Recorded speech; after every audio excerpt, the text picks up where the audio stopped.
What is the most used man-made material on Earth? You guessed right, it's concrete. Look around. It's everywhere. Sidewalks, driveways, foundations, floors you stand on, and even entire buildings are made out of concrete. So why don't we discuss it more? In each episode of Concrete Logic, we will explore one concrete-related topic with the help from industry professionals that are shaping the future of the trade. We'll talk with suppliers, contractors, architects, engineers, specialists, and even some proponents of competing materials about their views of concrete and their vision of its future.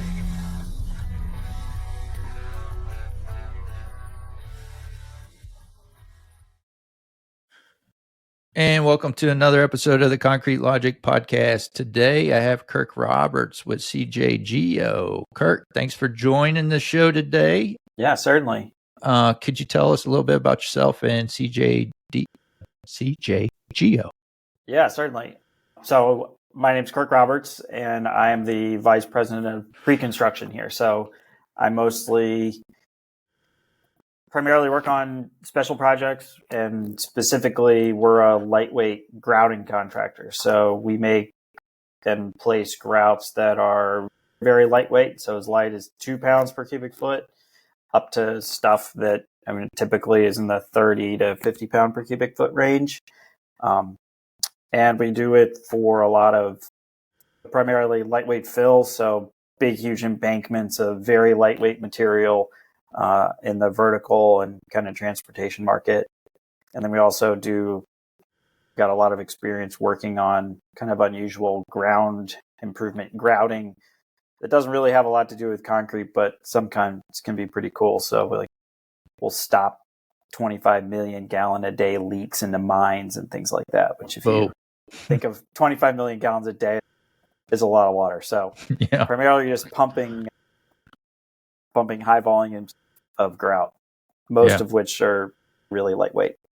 Huh. Yeah. I got a hold of Kirk because Baker Concrete did a project up in Northern Virginia with CJGeo, and we used cellular concrete. Yeah. And I was like, what is cellular concrete? I didn't know what it was. So I reached out to Kirk and begged him to come on the show to explain what that is. Let's start off there. What is cellular concrete? How does it differ from traditional concrete? Yeah, so cellular concrete is just really lightweight concrete, as opposed to a lightweight structural concrete that would be effectively like your typical cement, water, fine aggregate, and then like a expanded shale or lightweight coarse aggregate, or maybe lightweight fine aggregate. If you could imagine if you had a cubic yard of concrete, say at a 0.6 water cement ratio, and just could magically remove all of the aggregate and leave bubbles in its place, that is what cellular concrete's like. So by volume, it's going to be as much as 80% air. But so it's the cement paste matrix surrounding all of these bubbles, and the bubbles are there physically taking the place of the fine aggregate or coarse aggregate. But they're pretty tiny. They're usually, say, like millimeter diameter bubbles. So distributed like fine aggregate would be uniformly through the material. Yeah. So this is a specialty type of concrete. So you can't call your local ready mix guy and say, hey, I heard on the Concrete Logic podcast, the cellular concrete sounds pretty cool. Could you send a truckload over to me?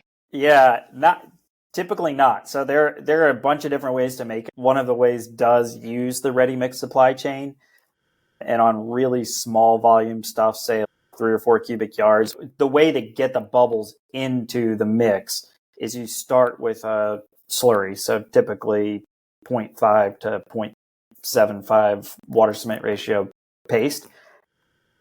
And then we add the foaming agent, and the foaming agent looks like Barbasol shaving cream or like Cool Whip consistency.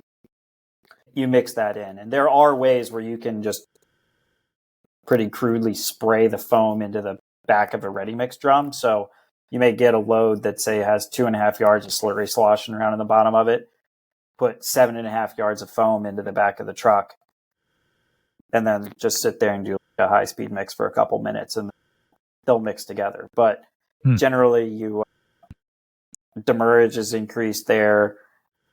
They're not as dimensionally stable because the mixing quality, when there's no fine aggregate, it's real hard to get a real good mix between powder and water. So at volume, most of this stuff is made with specialty equipment with like colloidal mixers. And we've got a plant that'll make 200 cubic yards an hour of this stuff on site. And it's all packaged and doesn't look anything like a ready mix truck. I was on ACI this morning, and there's actually a guide for cellular concrete. Yep. Which I didn't realize till this morning. Yeah, 523. Yeah, 523. So does it have the same kind of guidelines as a traditional concrete as far as like compressive strength and water cement ratio? How do you know you got the good stuff?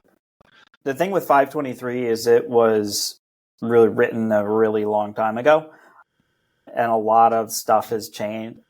I don't want to throw too much shade at the committee. The technology is evolving really quickly. Mm-hmm. So when the guide was written, the foaming agents were made with organic protein. So they're literally using like cow and pig blood to make these foams. And so if you cut your hand and you go to the sink and, wash your hand underwater, you get some bubbles.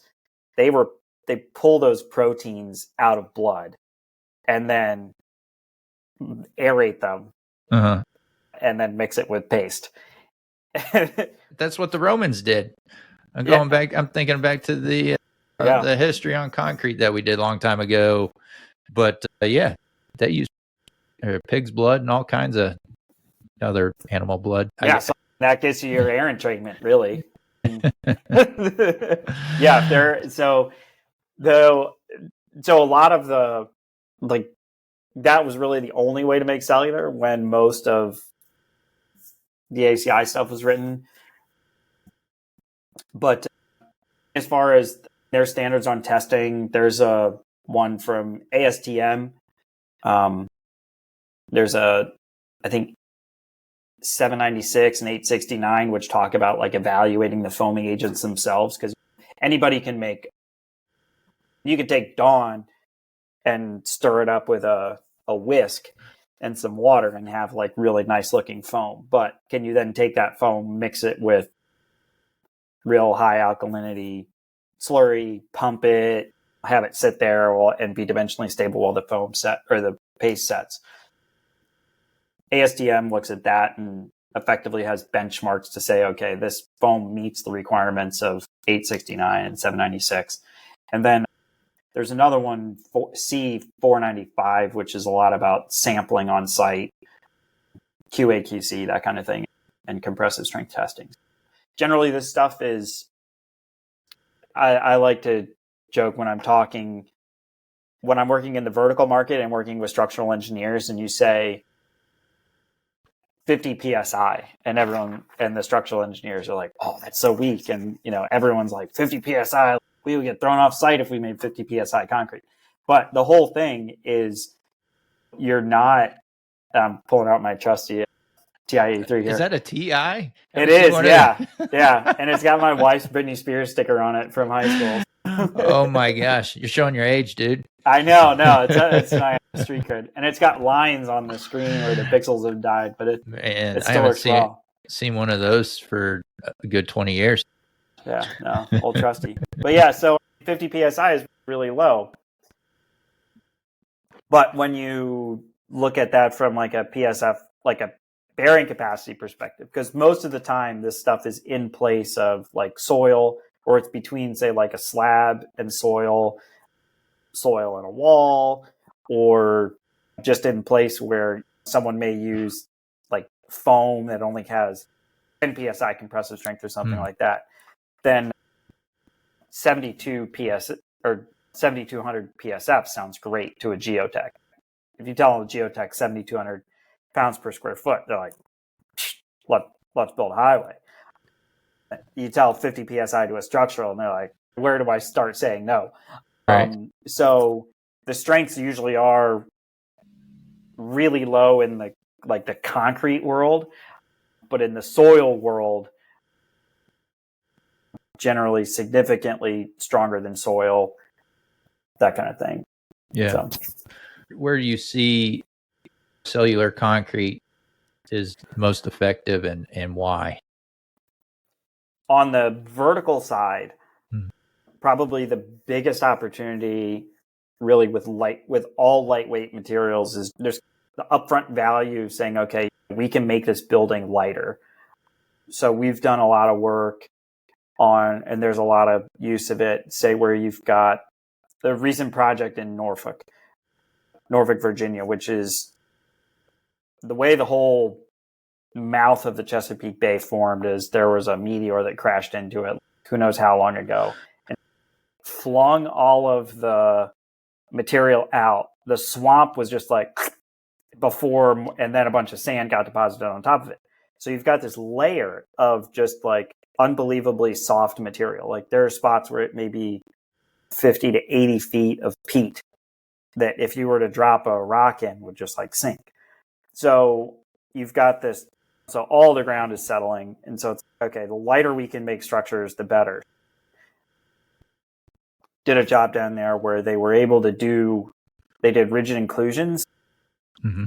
So ground improvement. And then they said, okay, we can only get so much out of this really crappy ground with ground improvement, but the project won't be economical if we do a true deep foundation system. So if we can get there with ground improvement, then let's be as light as possible up top so that we can put as much building there as possible. So we brought that site up like 6 feet with this material. And so the beauty of that is when your backfill weighs 25 pounds per cubic foot instead of say 125 to 150, you may be able to bring a site up 6 feet and have a lot more allowable load for a building.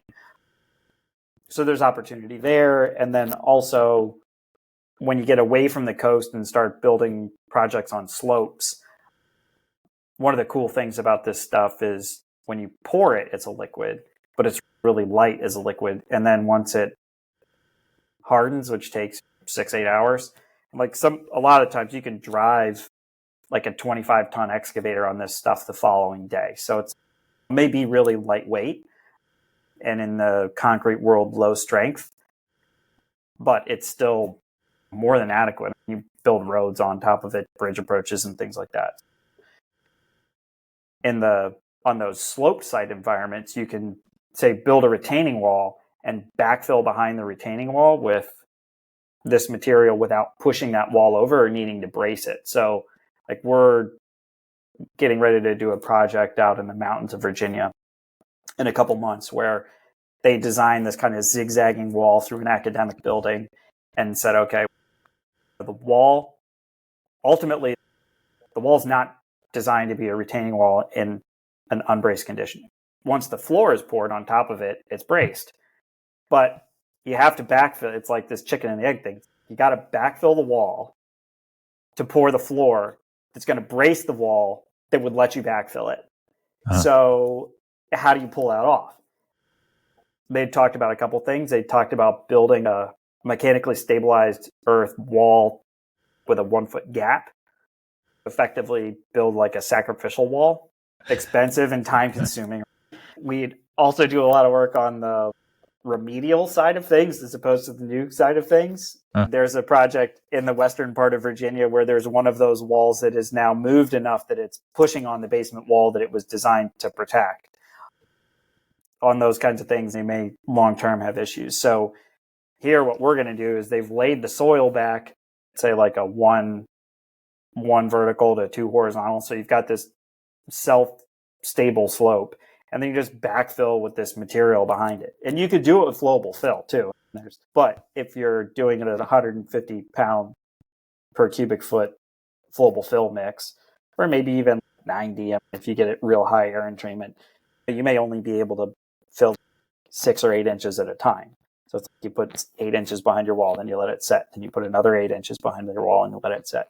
Here, we're able to fill 4 feet at a time. So we'll be able to backfill this entire wall with think 1,800 cubic yards worth of material in like 3 days. So it's so light, it just doesn't hardly push on the wall. Yeah, that's cool. Is that the limitation as far as lifts is about 4 foot at a time? Is that standard? Yeah. So on that one, with a 4-foot lift, you've got 100 pounds per square foot of liquid head. And so the one thing that is, I don't know a lot about how you guys in the structural concrete calculate form pressure, but isn't there the aggregate will it's not just complete head, right? There's a D rating that's based on some internal friction from aggregate. We don't have anything like that. If you're pouring 25 feet deep, you've got 25 times your density is your lateral pressure. So here, like for this one, we're going to do 4 feet deep, which will give us a maximum 100 pound per square foot liquid head at the bottom of each pour. Gotcha. So that, I think back to ACI 523, like they talk about 2 feet thick. Historically, the stuff that was made with blood, the heat of hydration for this stuff is insane because there's no aggregate, so there's nothing to absorb heat. And then you've also got a bunch of bubbles. So one of the names for this stuff is lightweight insulating concrete. So you have no heat sink. You've got a bunch of cement that's mixed like really aggressively. You can see internal temperatures like north of 220 degrees. So it gets real hot. And with the older foaming agents that are made from blood, that heat of hydration, if the heat of hydration kicks in really before the material will hold it, the cement paste matrix is set to the point of being stable, it'll actually cook those bubbles and they'll pop. And it'd be like if you had a chunk of raw hamburger and you could just do whatever you want with it, but then you go to cook it and you break it in half. There's no pushing it back together. Sometimes lift limits, maybe if you're using organic foam, you're generally going to have to pour thin just to manage heat. If you may be driven in lift height thickness, just requirements by the capacity to retain it by the adjacent structures. But generally it's just, we'll pour in one spot for an hour and a half or 2 hours and then need to move to a different spot because you don't want to move the material after it started to set. So if we're backfilling a tunnel shaft with it, you may sometimes be able to pour 30 feet deep. Other times, if you're doing 100,000 square foot pad build up where you're pouring, 2 feet thick over 100,000 square feet, you're going to pour it 2 foot thick and just be bouncing all around. Based on the high temperature concern. Is that right? No. So most of the outside of the roofing market and flooring, pretty much everything is with synthetic foaming agents now, which really are more related to Dawn or like super plasticizers than they are. There's no organic content. So there you're really just limited by either pouring in one area for 1 to 2 hours, or if it's a deep pour for some reason, if you're up against the wall may only tolerate, say, a couple feet of fill. Whereas in 2 hours, if you could put 8 feet of material behind a wall in 2 hours, but the wall will tip over with more than 3 feet, you're only going to pour 2 feet, that kind of thing. All right. So there's no temperature control requirements or concerns there okay. No, really what it gets into is if you're going to impact anything that's embedded in it. And like thin pours, it really isn't a problem. But sometimes if you get into, say, I had an architect call me a couple years ago now about a project where they had somebody filled in a swimming pool out west and then none of the plumbing passed a pressure test after the fact. If you've got vertical stubs like coming up through a floor, it's not an issue. But if you've got, say, like a real long horizontal run, the heat of hydration will cause that pipe to get longer. And then anytime you've got like a coupling or a change in direction or anything, that's all going to lengthen. And then as the material cures, by the time it's hard before the temp comes down. So as the temp comes down and cools, that PVC wants to get shorter. It's in a restrained joint condition. So then you'll get tension failures at joints. So Right. from a heat management perspective, it's not like how is this going to impact the integrity of the material, but just generally what's in this that could be impacted by the heat. Generally, most utilities are installed after the fact. On this, we're pouring a couple thousand square feet. It's huge. It's 6,500 cubic yards, but only 2 feet thick. So however many square feet that is on an apartment up in New Jersey right now. And so we're going to pour the whole thing, and then they come in and just you can dig through this stuff by hand or with a dingo trencher or something like that, just to lay utilities after the fact. Oh, cool. So you could use it as like a mud mat. Yeah. Yeah. No, it's real nice because it's also freely draining. So like if it gets rained on, the water just runs down through it. So yeah, so you can pour it and you've got this real nice surface to work on that you can dig through by hand. You can put rebar benches on top of, all kinds of stuff. So interesting. It's like pervious concrete, kind of. So it does have some permeability to it. Yeah. Yep. But the permeability for this stuff comes from the fact that, so if you've got material there are two types. There's material that we call closed cell. So the bubbles don't want to touch each other. So they're going to leave like a little film of cement paste between them. And then there's open cell where the bubbles actually want to come together. And so there won't be a film of cement paste between many of the bubbles. So they touch each other. And then, so all you've got is that little foam bubble. And it's like foam bubble up against foam bubble. And then once the material sets, the bubbles just dry out because they're 98% water. So it hydrates, it heats up, the bubbles just dry out. And then so then you've got an air passage from bubble to bubble, and water will flow through those. In the closed cell, when you've got at real low densities, 25 pounds per cubic foot, you're still going to have about a centimeter per second of permeability.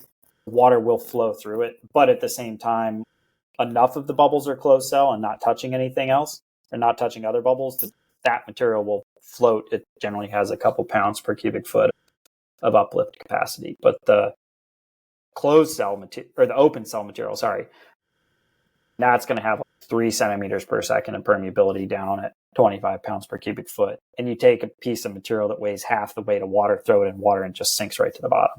So, but what's the cost? What's the range that cellular concrete costs? Yeah, so it is unbelievable. There are huge economies of scale. So it's not you call Vulcan or whatever and say, hey, I need a load of, 3,000 PSI concrete or whatever. And it's if you're doing a sidewalk or a driveway or an Amazon warehouse, that it's X dollars per yard. I don't know if we did a good job or not, but you guys pull up with a truck that actually makes the cellular concrete on site. So do you guys bring in all the raw material with you, or does it come in bags? What's that process look like? And then we can get back to how much it costs so people understand that. Yeah, so generally at scale, it is made on site with mobile batch plants. So a lot of people think mobile batch plant, okay, silos, bins, loaders, like all this stuff. If you think back to the ingredients of this stuff, it's really just cement, water, and foam. Also, the foam concentrate comes in chemical totes. So like those kind of 250-gallon pallet milk jugs. Mm-hmm. And one of those will last a day, usually. And then the water is just coming from generally a hydrant, or if we're working remote, maybe like a frac tank or something like that. And then you have the cement. So the cement is just brought by tankers. 25 ton here in mid-Atlantic, they're usually 25 tons. Get up to Detroit, you'll get a 50-ton load of cement, a double tanker load. But yeah, so you bring the cement to the site in a tanker, and the tanker just blows the cement. The plants are mounted on ready-mix chassis. It's literally, same footprint as a concrete truck, but just imagine if you had a ready mix truck that instead of bringing you 8 or 10 cubic yard loads, can sit in one spot, have 25 tons of cement blown onto it, and then be making 200 cubic yards an hour worth of finished product out of it. Yeah, it's pretty wild. And then because this stuff weighs so little and there's no fine aggregate, like your pumping pressures are like negligible. So you can pump this stuff at 200 cubic yards an hour, a mile through 12-inch line at like 20 psi. That's crazy. Yeah, no, it's pretty wild. So that's what it looks like when it's on site. And what's the cost compared to, I guess we can talk about what traditional concrete costs, but what makes sense for cellular concrete as far as a minimum and then maximum, and then give us an idea of the cost. Yeah. So when you get into big placements, so a couple of years ago, pre the run up, you used to be able to get cement powder delivered to Manhattan for like $95 a ton. Like those days are gone, obviously. So cement is a lot more expensive, really, for everybody. So we're still doing stuff that was like bid pre-COVID. So that the whole everybody getting bit by these like 2019 pricing, 2023 costs, and still have like 2 or 3 years to go on the project. And you're like, oh my God, what's 2026 going to look like? Mm-hmm. Some of that stuff, like it was not unusual for this stuff to be installed for like the $50 to $60 a cubic yard range. Cheap. Now you get into these like mass pours, you can still be down on the $80, $90 a cubic yard range. But that's running really light because one of the things that we run into a lot is people will say they'll hear 50 psi compressive strength, and they say, oh, that's not enough. And they say, we need 200 psi. And we run in the tunneling industry, we run into stuff where people would be like, we need 1,000 psi grout in this tunnel. It's like, okay, you're going to mine this tunnel and it's going to have a 1-inch thick steel pipe. And then you're going to put a ductile iron pipe that's rated for a direct bury inside that. Do you really need 1,000 psi to fill between these two pipes to keep the one from moving? Like, no. But the big driver for that is you get all of that compressive strength and density all comes from the cement. And the cement is the most expensive component. So we usually advocate for, when you're designing this stuff, to say, okay, how much strength do I actually need? What's a reasonable factor of safety? And then figure out what density you need. And so a lot of the times what we find out is people would be okay with material that's like not even possible. You can't make this stuff at 15 psi because it would be like 5 pounds per cubic foot. It would be like 98% air, and that just doesn't fly.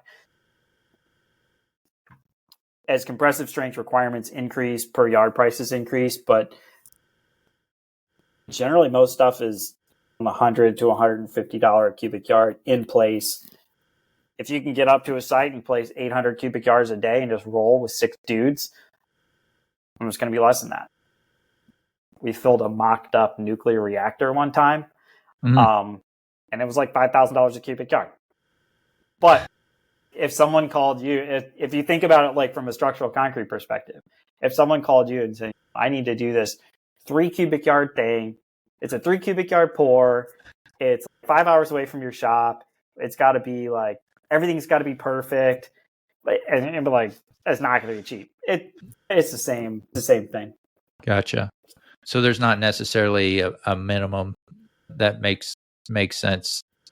It's just because your product that you guys provide is so unique, and there's so many unique applications for it that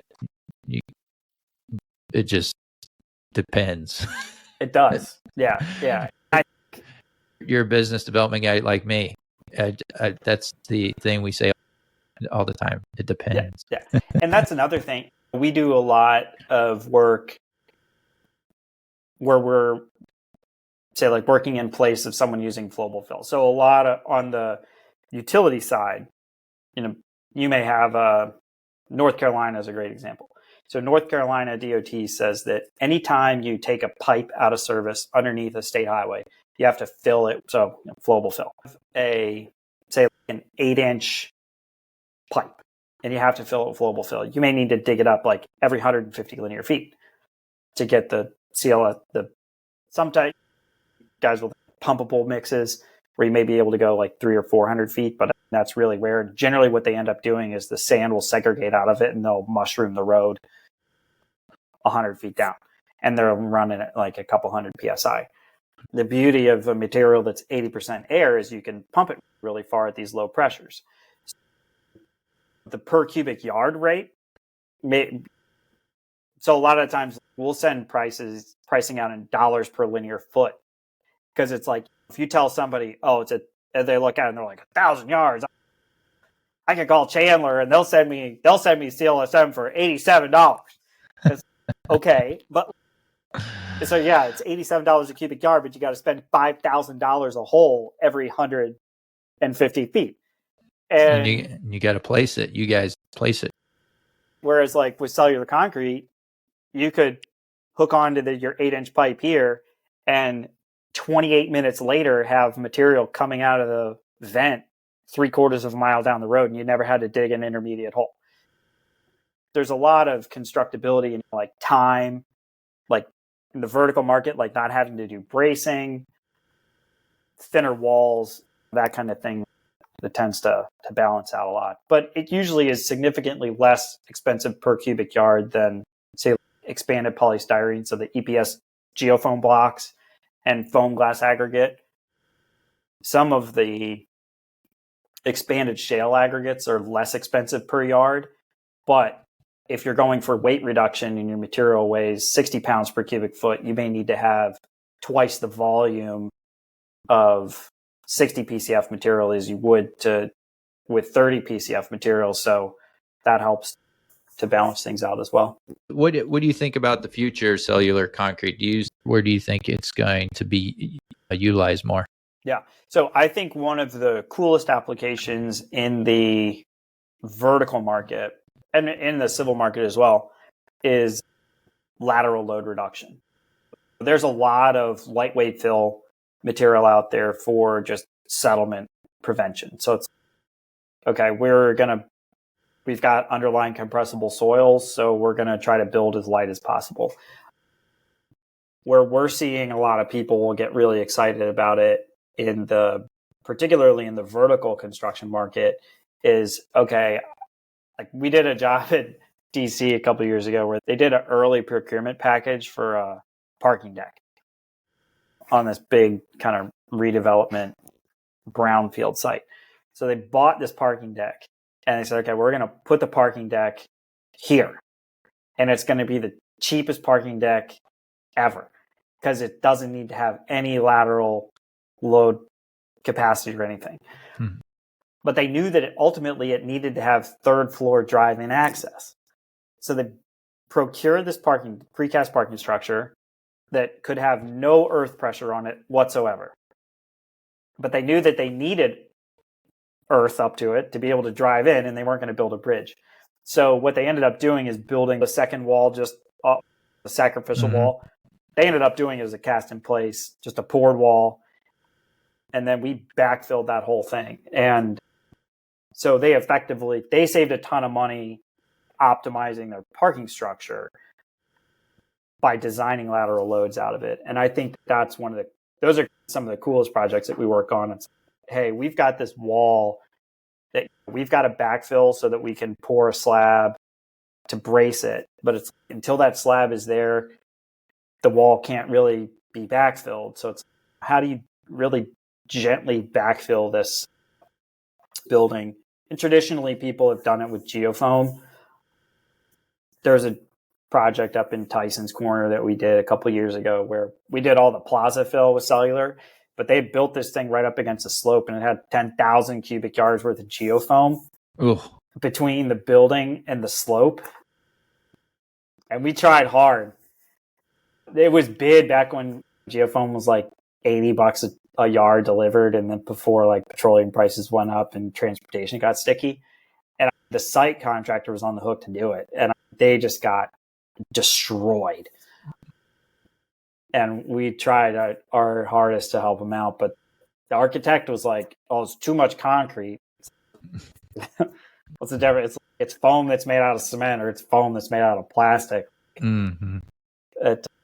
So that lateral load reduction, I think, is one of the coolest things. And then stuff just like mud mats and things where, you may think about flowable fill, or, man, it'd be real nice if we could pour our backfill in here. That kind of stuff. I think the application where you're talking about how you can put it down and you can put equipment on it the next day, it's a neat product. I see a lot of potential. So I'm sure y'all are staying busy like everyone else, at least at the moment. Yeah. Our biggest challenge now is managing. Our average project size for this stuff is just a couple days. Sometimes we'll have jobs where you may be there for a month. We drove to San Antonio a couple weeks ago to grout a tunnel. It was 3 hours worth of grouting and 60 hours worth of driving.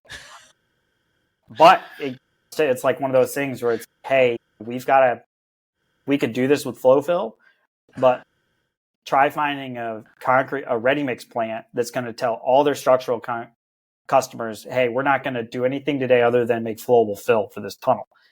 And the structural guy is going to be like, go pound sand, we're going to find somebody else. And then, like, how do you get flowable fill to move 750 feet in a tunnel underneath the interstate? Don't. But our big challenge is just stuff getting pushed around. You'll have, it looks like next week's good, and then somebody who's been confirming, yeah, we're good. And they say we're good on Wednesday, and then Friday they're like, okay, cool. If anything changes over the weekend, let me know. And they write back, they're like, oh yeah, we just had an update meeting, and we don't need you for another 2 months. And it's like, that's the biggest challenge. Yeah, it's a killer. All right, Kirk. If folks want to reach out to you and learn more about cellular concrete and CJGeo, what's the best way to reach out? Yeah, so probably easiest thing is just our website, which is just CJGeo.com. Yeah, and we'll share Kirk's email on the show notes as well. Sweet. Kirk, thanks for coming on the show. This was great. Yeah, my pleasure. I really appreciate it, Seth. Yeah, like I said, I didn't know anything about cellular concrete, so I appreciate your time. You bet. Thank you for tuning in for another episode of the Concrete Logic Podcast. If you'd like to support the show, please visit our website, concretelogicpodcast.com, and click on the show support link. We welcome any amount you can provide. Your support enables us to continue to produce shows commercial-free and free of censorship. As we bring another episode to a close, let's enjoy some sweet tunes by the one and only Mike Dutton.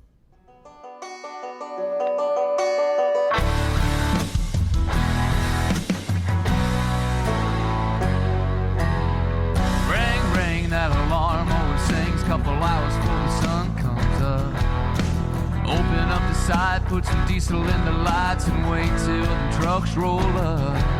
Yeah, this ain't how most folks live their lives, dripping in sweat, working overtime. But while they're tying their ties for their 9 to 5s, we're out here changing these skylines with wood, iron, and mud. We work hard for $1, give thanks to the Lord above. Never make a man do something you can't prove. Hard work calls for a drink or two.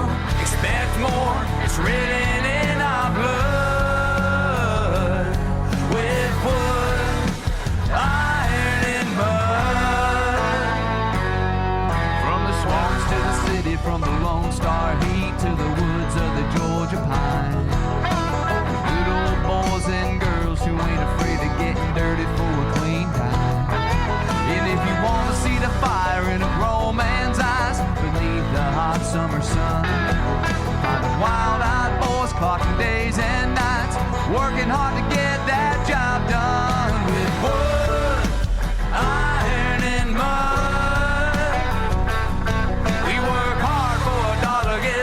to the Lord.